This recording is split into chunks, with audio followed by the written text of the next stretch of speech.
কুরআনুল কারীম সূরা বাকারা সূরা number 2 পারা number 2 রুকু number 23 আয়াত নাম্বার 183 তেলাওয়াত করেছি। হাদিসে নববী থেকে সহিহ বুখারী থেকে দুইটি হাদিসের টুকরো পাঠ করেছি।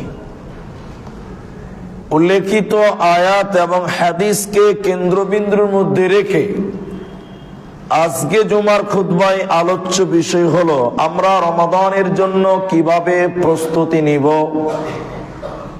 এবং আমরা রমজানের রোজা কেন রাখব। রমাদানের আগে আমাদের আর কোনো জুমা আসবে না ইনশাআল্লাহ, তাই আমরা রমজানের সিয়াম রোজা কেন রাখব এবং রমজানের জন্য কিভাবে প্রিপারেশন নিব, প্রস্তুতি নিতে পারি, এই ব্যাপারে গুরুত্বপূর্ণ তথ্য সহকারে কিছু কথা আমরা বলবো ইনশাআল্লাহুল আজিজ। আলাইহি তাওয়াক্কালতু ওয়া ইলাইহি উনীব। আমরা দেখতে দেখতে শাবান মাসের শেষ প্রান্তে এসে গেছি। রমজানের জন্য প্রথমত আমাদের 1 নাম্বার যেটা কাজ, সেটা হলো সঠিক নিয়ত করা। আপনার মন মানসিকতার উপরে নিয়তকে গুরুত্ব দেওয়া। আপনি যদি নিয়ত ভালো করেন আপনি ওইভাবে রেডি হতে পারবেন, আর নিয়তেই যদি আপনার ত্রুটি হয়, গন্ডগোল হয়, তাহলে আপনি সেইভাবে কাজ করতে পারবেন না যেভাবে করা উচিত, যেভাবে আমল করা প্রয়োজন। এই জন্য রমাদানের ফজিলত গুরুত্ব আমরা পরে আলোচনা করব। রমজান যেহেতু আমাদের অতি সন্নিকটে, আমাদের নিয়তটা ক্লিয়ার করতে হবে যে আমরা আগামী মাসটা কিভাবে কাটাতে চাই। রাসূল সাল্লাল্লাহু আলাইহি ওয়াসাল্লাম বলেছেন, প্রতিটি কাজের ফলাফল তার নিয়তের উপর হয়। নিয়ত যেমন করবেন কর্ম তেমনই করতে পারবেন। এই জন্য নবী বলছেন, ইন্নামাল আ'মালু বিন্নিয়াহ। প্রত্যেকটি কাজের ফলাফল হয় নিয়তের উপরে। এবার আমরা মুসলিম জাতি, আমি শুধু এইখানে 2-4-5 লোককে নয়, সমগ্র মানব জাতির জন্য এই কথা বলছি। আপনি যদি রমাদানের পূর্বে ভালো নিয়ত করেন যে আমি রমাদানটাকে ইবাদত বন্দেগীতে কাটাবো, আমি রমাদান অতিবাহিত করব আল্লাহর সন্তুষ্টি অর্জনের জন্য, নিজের গুনাহ মার্জনার জন্য, নিজে জান্নাত হাসিল করার জন্য, এই ব্যাপারে যদি আপনি সক্রিয় হয়ে নিয়ত করেন, এখন থেকে আপনি নেকি পেয়ে যাবেন। বলুন সুবহানাল্লাহ। ইবনে আব্বাস রাদিয়াল্লাহু তাআলা আনহু থেকে বর্ণিত, তিনি বলেন, রাসূল সাল্লাল্লাহু আলাইহি ওয়াসাল্লাম বলেছেন, কোন মানুষ যখন কোন ভালো কাজের নিয়ত করে, কাজ তখনও শুরুই করেনি, আরম্ভই হয়নি, কারণ নিয়ত করেছে। আল্লাহর পক্ষ থেকে সঙ্গে সঙ্গে একটা নেকি তার আমলনামায় দেওয়া হয়। বলুন সুবহানাল্লাহ। যখন সে কাজ বাস্তবায়ন করে, যখন সে কাজকে সমাপনী করে, তখন আল্লাহ তাআলা 10 থেকে 700 গুণ অথবা তার চাইতেও বেশি নেকি তাকে আরো দিবেন তখন। কিন্তু করার আগেই, কাজ করার আগেই নিয়ত করার কারণে, ভালো নিয়ত করার কারণে আল্লাহর পক্ষ থেকে একটি নেকি আপনাকে বোনাস হিসেবে দেওয়া হবে। বলুন সুবহানাল্লাহ। এই জন্য সম্মানিত মসজিদের মুসল্লি, আপনি নিয়ত করেন, পরিশুদ্ধ নিয়ত, ভালো নিয়ত করেন। রমাদানের জন্য দ্বিতীয় নম্বর প্রস্তুতি হলো শাবান মাসের শেষে কয়েকদিন রোজা ছেড়ে দেওয়া, 2-1 দিন রোজা না রাখা। তিনি রমাদান এবং শাবানকে লাগালাগি রোজা রাখতেন না, শেষের কয়েকদিন ছেড়ে দিতেন। প্রস্তুতি নাম্বার 2, লাস্টে 2-4 দিন 2-1 দিন রোজা ছেড়ে দেন। প্রস্তুতি নাম্বার 3, শাবান মাসে বেশি বেশি করে সিয়াম পালন করা, তাহলে রমজানের রোজা রাখতে সহজ হবে। এর নাম আরেক প্রস্তুতি। প্রস্তুতি নাম্বার 4, যখন শাবান মাস যায়, শাবান মাসের 29 তারিখ ফাঁকা মাঠে গিয়ে আকাশের দিকে তাকিয়ে তাকিয়ে তোমরা চাঁদ তালাশ করো। ফাঁকা মাঠে গিয়ে যেখান থেকে চাঁদ দেখতে পাওয়া যাবে ওই রকম জায়গায় তোমরা চাঁদ দেখো, তালাশ করো। এটাই সত্য। আজ থেকে 20 বছর আগে আমাদের মুরব্বী যারা বাচ্চাটা ছিলেন, দাদুরা ছিলেন, 29 শাবান ফাঁকা মাঠে দিয়ে খোলা আকাশের নিচে আকাশের দিকে সন্ধ্যায় তাকাতো, চাঁদ খুঁজতো, চাঁদ দেখতো। যুগের আবর্তমানে আমরা চেঞ্জ হয়ে গেছি, পাল্টিয়ে গেছি। এখনকার ছেলে মেয়েরা ফাঁকা মাঠে আকাশে চাঁদ খুঁজে না, এখন আমরা চাঁদ খুঁজছি মোবাইলের ফেসবুকে। এখন আমরা চাঁদ খুঁজে বেড়াচ্ছি মোবাইলে। এখন চাঁদ খুঁজি আমরা ফেসবুকে, দেখি তো চাঁদ উঠলো কিনা, ফেসবুকেই খবর পাওয়া যাবে।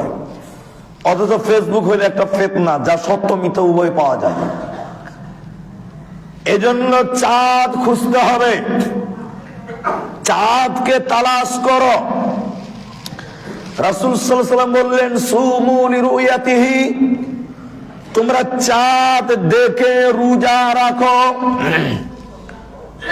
এবং তোমরা চাঁদ দেখে ইফতার করো। তোমরা চাঁদ দেখেই রোজা রাখো, তাহলে রোজা রাখার আগে তোমরা চাঁদ খুঁজো। আকাশ মেঘচ্ছন্ন হয়ে আছে, আকাশ মেঘে ঢেকে আছে, অন্ধকার বুঝা যায় না, কেউ বুঝতে পারলো না, দেশের মানুষ কেউ দেখতে পেল না। তখন তাহলে তোমরা দিন গণনা করো, শাবান মাস 30 দিন পূর্ণ করেই তারপরে রমজান শুরু করো, যদি আকাশ পরিষ্কার না হয়। তবে মনে রাখিও, শাবান মাস আরবি মাস 31 দিনে হয় না, আরবি মাস 28 দিনেও হয় না, হয়তোবা 29 তারিখ অথবা 30 তারিখ। তাই যদি আকাশ মেঘাচ্ছন্ন হয়, দিন গণনা করে শাবান মাস 30 দিন পূর্ণ করেই তারপরে সিয়াম পালন করো। তাহলে 4র্থ নম্বর প্রস্তুতি হলো চাঁদ তালাশ করা। চাঁদ খুঁজতে যেতে হবে, চাঁদ দেখার চেষ্টা করতে হবে। চাঁদ দেখতে পেয়ে গেছেন, দোয়া পড়েন, আল্লাহুম্মা আহিল্লাহু আলাইনা বিল আমনি ওয়াল ঈমান ওয়াস সালামাতি ওয়াল ইসলাম রাব্বি ওয়া রাব্বুকাল্লাহ। এই দোয়া পড়েন। নতুন চাঁদ দেখলে এই দোয়া পড়তে হয়। কোন মানুষ যদি আপনার সামনে এসে চাঁদ দেখার ঘোষণা দেয়, যা আমি চাঁদ দেখেছি, যদি সে সত্যবাদী মুসলিম মুমিন হয়, তাহলে তার কথাকে গ্রহণ করা যাবে, বেঈমানের কথা গ্রহণ করা যাবে না, বেঈমানদের কথা গ্রহণ করা চলবে না। একজন লোক যা আরাবিয়ুন ইলান নবী সাল্লাল্লাহু আলাইহি ওয়াসাল্লাম, রাসূল সাল্লাল্লাহু আলাইহি ওয়াসাল্লাম বললেন, একজন বেদুইন লোক আমার কাছে এসে বলল, আল্লাহর নবী, যা আরাবিয়ুন, একজন আরবি বেদুইন লোক এলেন আমার কাছে, এসে বললেন, আল্লাহর নবী, আমি চাঁদ দেখে নিয়েছি। আল্লাহর নবী, আমি চাঁদ দেখেছি। তখন নবী সাল্লাল্লাহু আলাইহি ওয়াসাল্লাম জিজ্ঞাসা করলেন, তুমি কি সাক্ষ্য দাও আল্লাহ ছাড়া কোনো মাহবুদ নাই? সে বলল, আমি সাক্ষ্য দেই আল্লাহ ছাড়া কোনো মাহবুদ নাই। নবীজি আবার বললেন, তুমি কি এটাও সাক্ষী দাও যে মুহাম্মদ সাল্লাল্লাহু আলাইহি সাল্লাম আল্লাহর নবী? তিনি বললেন, হ্যাঁ, আমি এটাও সাক্ষী দেই। তখন নবী সাল্লাল্লাহু আলাইহি সাল্লাম বললেন, হে লোক সকল, হে আমার উম্মতেরা, হে আমার সঙ্গী সাথীরা, তোমরা সবাই রোজা রাখো, তোমরা সবাই সিয়াম পালন করো। চাঁদ এই বান্দা দেখেছেন, ইনি মুমিন মুসলমান। তাহলে উল্লেখিত রাসূলের হাদিস থেকে বোঝা যায়, কোন ইমানদার মুমিন যদি চাঁদ দেখে, সে যদি আল্লাহ ও রাসূলকে বিশ্বাস করে, ঈমান রাখে, তার কথা গ্রহণ করা হবে, তার কথাকে গ্রহণ করা যাবে, তার কথা সত্য বলে মেনে নিতে হবে। এই ছিল রমাদানের সংক্ষিপ্ত প্রস্তুতির কিভাবে নেবেন। চলেন আমরা রমজানের সিয়াম কেন পালন করব, আমরা রমজানের রোজা কেন রাখবো, কেন পালন করবেন। আল্লাহ তাআলা বলেন, ইয়া আইয়ুহাল্লাযীনা আমানু, হে ঈমানদারগণ, হে মুমিনগণ, যারা আল্লাহর প্রতি ঈমান এনেছো, কুতিবা আলাইকুমুস সিয়াম, আমি আল্লাহ তোমাদের প্রতি সিয়ামকে ফরজ করলাম। ফরজ, রমজানের রোজা ফরজ, 5 ওয়াক্তের নামাজ পড়া ফরজ, রমজানের রোজাও ফরজ। 5 ওয়াক্তের রোজা না, 5 ওয়াক্ত নামাজ না পড়লে জাহান্নাম যেতে হবে। রমজানের রোজা যদি কেউ না রাখে, জাহান্নাম যেতেই হবে। আমরা পরে জাহান্নাম গুলো বলবো। আল্লাহ বলেন, কুতিবা আলাইকুমুস সিয়াম, আমি তোমাদের উপরে রমজানের রোজাকে ফরজ করলাম। কামা কুতিবা আলাল্লাযীনা মিন ক্বাবলিকুম, যেমন ফরজ করেছিলাম তোমাদের পূর্বের লোকদের উপরে, তোমাদের আগেকার মানুষদের উপরে, তোমাদের আগের নবীদের উপরে ফরজ করেছিলাম।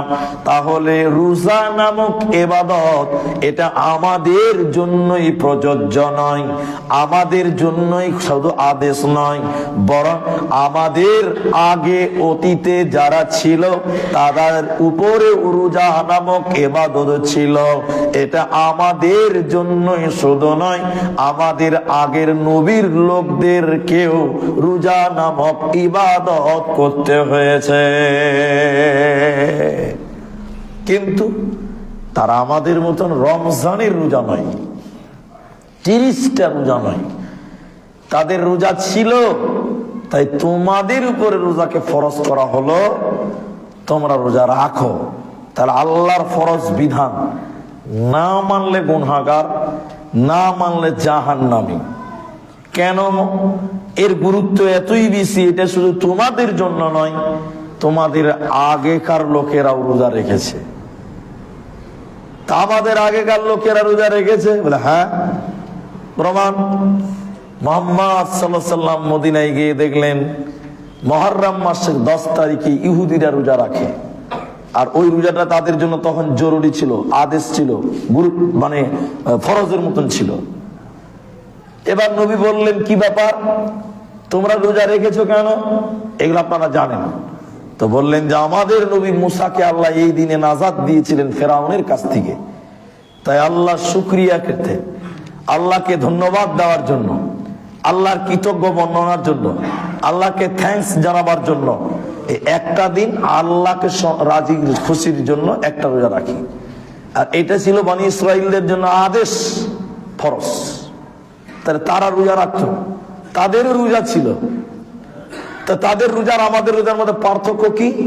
পার্থক্য আছে, পার্থক্য আছে। আমরা পার্থক্যগুলো যদি মনে করি, আপনি আপনার কাজে লাগবে। এক, তারা পার্থক্য হলো তারা ভোর রাতে সাহারি খায় না। ইহুদিরা রোজা রাখতো, ভোর রাতে খাবার খেত না।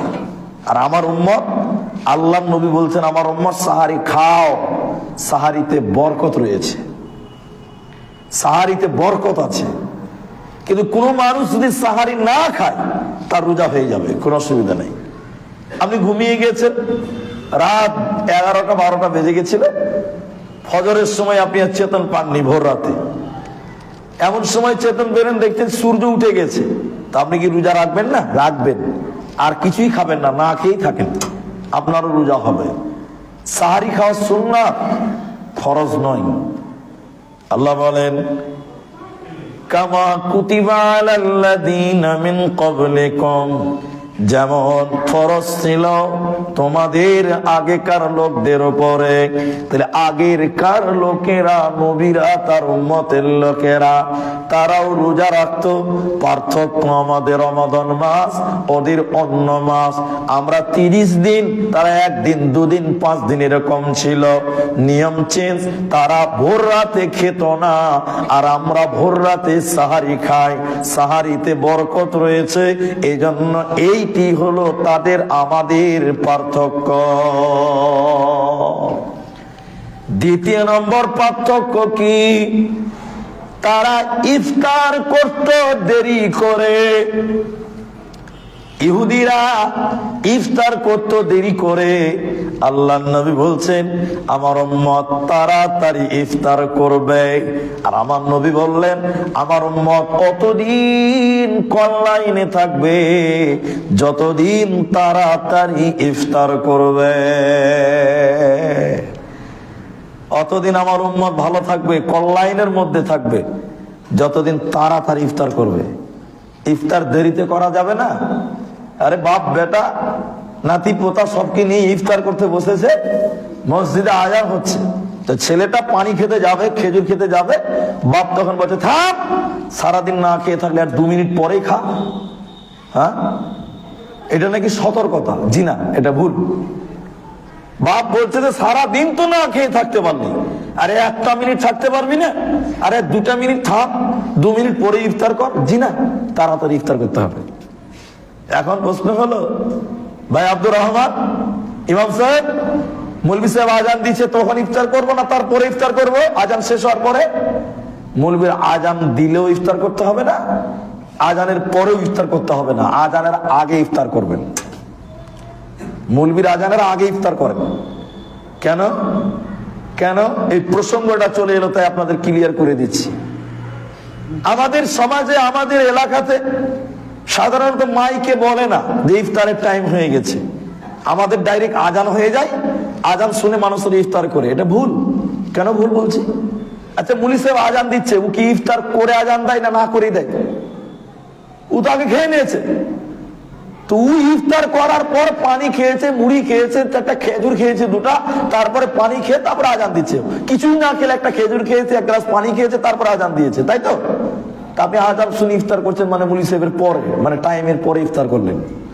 আরে এটা তো ওই আদিম যুগ নয়, উন্নত মানের যুগ। আপনার পকেটে মোবাইল, বাড়িতে মোবাইল, ঘড়িতে মোবাইল, হ্যাঁ মোবাইলে ঘড়ি, ট্যাবলেটে, আপনার ল্যাপটপে ঘড়ি আছে, দেওয়ালে ঘড়ি আছে, এলার্ম ঘড়ি আছে, বাড়িতে রোজা ইফতারের টাইমের চার্ট এই মাদ্রাসাওয়ালারা বিলিয়ে দিয়েছে।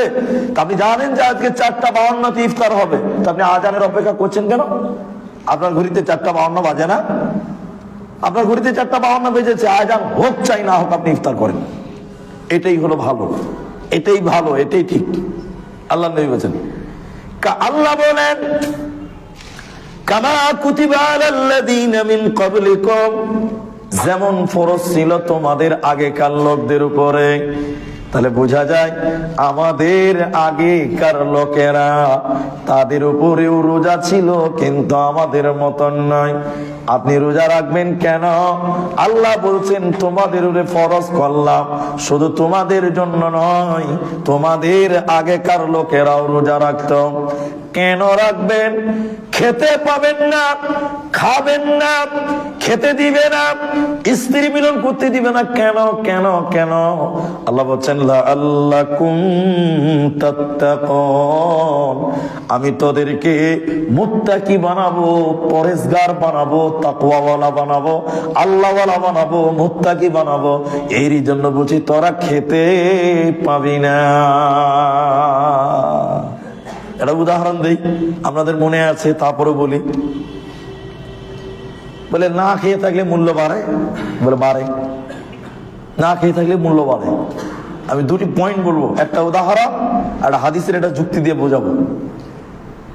আমাদের বাড়িঘর তৈরি হচ্ছে, মঞ্জিল তৈরি হচ্ছে, বিল্ডিং মাকাম তৈরি হচ্ছে ইট দিয়ে। ইট ইট ইট আচ্ছা, ইট বানাই কিভাবে?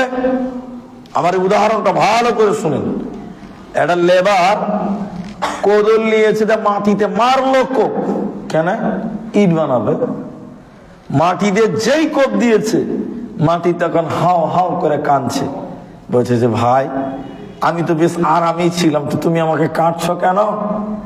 তো লেবার বলছে ওই মাটি, এই এই চুপ, তুই চুপ থাক, তোর দাম বাড়বে। জি, মাটিগুলো কাটার পর মাটিতে এবার কাদা করার জন্য পানি দিয়েছে, তো লাত মারছে, কাদা করবে, আঠা করবে সেই। তো মাটি আবার কাঁদছে, বলছে এই আমি কি অন্যায় করলাম, তোমাকে লাত মারছিস কেন, কাদা করছিস কেন? বলছে তুই চুপ থাক, তোর দাম বাড়বে। তো দাম বাড়বে। কাদা করার পর একটা ফার্মাতে ভরেছে, ফার্মাতে ভরার পর কাদাগুলোকে একটা ইটের সাইজ বানানোর পর রোদে শুকাচ্ছে। তো রোদে, কঠিন রোদ, মাটি তখন কাঁদছে, ও লেবার ভাই আমি কি অন্যায় করলাম, তুমি আমাকে এত কষ্ট দিয়েছো, তুমি আমাকে রোদে রাখছো কেন? লেবার বলছে এই এই চুপ, তোর দাম বাড়বে। আশ্চর্য কথা। এরপর ওই শক্ত মাটিগুলোকে, ইটগুলোকে, কাঁচা ইটগুলোকে শক্ত, এবার কয়লার ভিতরে ভরছে, এবার আগুন দিবে। তখন মাটি কাঁদতে কাঁদতে বলছে ভাই আমি তোমার কোন পাকা ধানে মই দিয়েছিলাম, ভাই তুমি আমাকে পুড়তে যাচ্ছ কেন? আমি কি অন্যায় করলাম, কি পাপ করলাম, তুমি আমাকে আগুনে দিচ্ছ কেন? ভাই আমি কি কোনো পাপ করেছি, আমি কি কোনো অন্যায় করেছি? তো মালিক বলছে এই চুপ, তোর দাম বাড়বে। দেখেন কয়লার ভিতরে যাওয়ার পর পুড়ে যখন ইটটা লাল টক টক টক টক করছে, ওই ইটের দাম বেড়ে গেছে। দেখেন একটা ইট 12 টাকা। তো ওই মাটিগুলো 12 টাকাতে কে কিনতো? জি কেউ কিনতো না। যেই লাভ খেয়েছে, কোদলের কোপ খেয়েছে, রোদে পুড়েছে, আগুনে পুড়েছে, ওর দাম বেড়েছে 12 টাকা। সুবহানাল্লাহ। আল্লাহ বলছেন এই তোরা রোজা রাখ। কেন আল্লাহ, খেতে পাবো না? বলছে না পাবি না। কেন পাবি না? বলছে তোর দাম বাড়বে। আল্লাহ খুব গরম, একটু পানি খাবো, এক ঢোক, মাত্র এক ঢোক। আল্লাহ বলছে খবরদার, খাওয়া যাবে না। আল্লাহ বাড়িতে স্ত্রী আছে খুব সুন্দর, 6 মাস হলো বিয়ে করা, নতুন বিবি, দিনের বেলা একটু হক আদায় করে। আল্লাহ বলছে চলবে না, খবরদার। আল্লাহ কেন? স্ত্রী তো আমার। আল্লাহ বলছে না, তুই বেঁচে থাক, তোর দাম বাড়বে। সারাদিন খেলেন না, সারাদিন পান করলেন না, স্ত্রীর কাছে সারাদিন মিলন করলেন না, এবার আপনার দাম বেড়েছে। আল্লাহ বলছেন লাআল্লাকুম তাত্তাকুন, তুই হলে তাকওয়াওয়ালা, মুত্তাকি, পরেজগার বান্দা। তাহলে রোজা কেন রাখবেন? আল্লাহ ফরজ করেছেন তাই রাখবেন। আমাদের আগের লোকেরাও রোজা রেখেছে, গুরুত্ব তাইলে বেশি। আমাদেরকেও দিয়েছে, আগের উম্মতদেরকেও দিয়েছিলেন, এর গুরুত্বটা বেশি, তাই আপনি রাখবেন। 3 নাম্বার কেন রাখবেন? রোজা রাখলে পরেজগার হওয়া যায়, মুত্তাকি হওয়া যায়, তাকওয়াওয়ালা হওয়া যায়, তাকওয়া অর্জন করা যায়। এর জন্য লাআল্লাকুম তাত্তাকুন। রোজার উপকারিতা আছে, আমি ফজিলত গুলো পরে বলবো, উপকারটা খালি আজকে একটা শেষ বলছি, এটাই শেষ। আজকে দেখবেন রাস্তাতে কাগজ লাগা থাকে দেওয়ালে, আস্থা herbal, Kolkata herbal, Delhi herbal, আস্থা অমুক হারবাল, বিভিন্ন আয়ুর্বেদিক হারবালের চেম্বারের বিজ্ঞাপন মারে। আর ওখানে এই কথা বলিয়েন না, এখানে কিছু মানুষের ছবি দেওয়া থাকে, যিনি কথা বলছেন একটাও নাকি পাবেন না, একটাও নাকি পাবেন না কথা বললে। শোনেন, এই যে আস্থা হারবাল বিভিন্ন রকম সেন্টারের কথা আমরা শুনেন, কি ডাকে ওখানে কিছু নেকেট ছবি থাকে, পুরুষদের যৌবন ক্ষমতা কমে গেছে, কলকাতা হারবাল চলো, আয়ুর্বেদিক ওষুধ খাও, তোমার যৌবন বৃদ্ধি পাবে, মানে যৌবন ক্ষমতাটা বৃদ্ধি পাবে। পৃথিবীতে দেখবেন যৌবন বাড়াবার, যৌন ক্ষমতা বাড়াবার মেডিসিন আছে, আছে না? আছে। আর এই রোগের রোগীও আছে দুনিয়াতে, না তো এত অ্যাডভার্টাইজ কেন? তাহলে যৌন ক্ষমতা বাড়াবার জন্য মেডিসিন আছে, ওষুধ আছে, বিজ্ঞান আবিষ্কার করেছে। কিন্তু বলেন, যৌন ক্ষমতা কমাবার কোন ওষুধের এলান শুনেছেন কোনোদিন অ্যাডভার্টাইজ? যে কার কার যৌবন ক্ষমতা বেশি আছে চলে আয় আমার কাছে, ওষুধ দিব তো কমে যাবে, ওটা দরকারই নাই। তাই বিজ্ঞান বারও করেনি, আবিষ্কারও করেনি। কিন্তু মহানবী সাল্লাল্লাহু 1450 বছর আগে বলেছেন, যৌবনকে দমন করার ওষুধও নবী মুহাম্মদ দিয়ে দিয়েছেন। বলুন সুবহানাল্লাহ। সেটা কি? সেটা হলো রোজা, সেটা সিয়াম। বুখারীর হাদিস, মিশকাতের হাদিস, ইয়া মাশারাস শাবাব মান ইসতাতা মিনকুমুল বা'তা ফালইয়াতাযাওয়াজ ফাইন্নাহু আকাদ্দু লিল-বাসার ওয়া আহসানু লিল-ফারজ ওয়া মান লাম ইসতাতি ফাআলাইহি বিস-সাওম ফাইন্নাহু লাহু বিদা। আল্লাহর রাসূল বলেন, হে যুবক, তোমাদের যাদের ক্ষমতা আছে, যৌবন আছে, তোমরা বিয়ে করো। যার ক্ষমতা নাই বিয়ে করিও না। কি করবে? ক্ষমতার অনেকটি মানে আছে, টাকা, যৌবন, ক্ষমতা, এগুলোকে বলা হয় বাপ। তো এবার যার বাতের ক্ষমতা নাই সে বিয়ে করতে পাবে না, সে রোজা রাখবে। রোজা রাখবে বলে, মাওলানা আমার টাকা নাই কিন্তু আমার যৌবন পুরুষত্ব খুব আছে, তো আপনি বিয়ে করতে পাবেন না। আপনি কামাই করতে পারেন না, কামাই করেন না, আপনি অলস, মানে টাট্টু হয়ে ঘুরে বেড়ান, কিন্তু আপনার যৌবন খুব ভালো আছে। যুবক, আপনার যৌবন শক্তিও ভালো, কিন্তু টাকা নাই, কামাই করেন, আপনি বিয়ে করতে পাবেন না। তাহলে আপনার যে যৌবন আছে কি হবে? বলছে ফালাইহি বিস-সাওম, তুমি রোজা রাখো। রোজা তোমার যৌবনকে দমন করতে পারে। বলুন সুবহানাল্লাহ। তাহলে রোজা মানুষের যৌন শক্তিকে দমন করতে পারে, দাবিয়ে দিতে পারে। একমাত্র বিজ্ঞান মুহাম্মদ বলুন সাল্লাল্লাহু আলাইহি ওয়াসাল্লাম দিয়েছেন। তাই আমরা রোজা রাখবো। রোজা রাখলে আমাদের মূল্য বাড়ে, রোজা রাখলে আমরা পরেজগার হতে পারি, এটা আল্লাহর আদেশ। এই জন্য আমরা সবাই নিয়ত করেন, নিয়ত করছি আমরা ইনশাআল্লাহ রমজানে ইবাদত জিন্দেগি করব। বলুন ইনশাআল্লাহ। আল্লাহ আমাদের তৌফিক দান করুন, আমরা বলি আল্লাহুম্মা আমিন।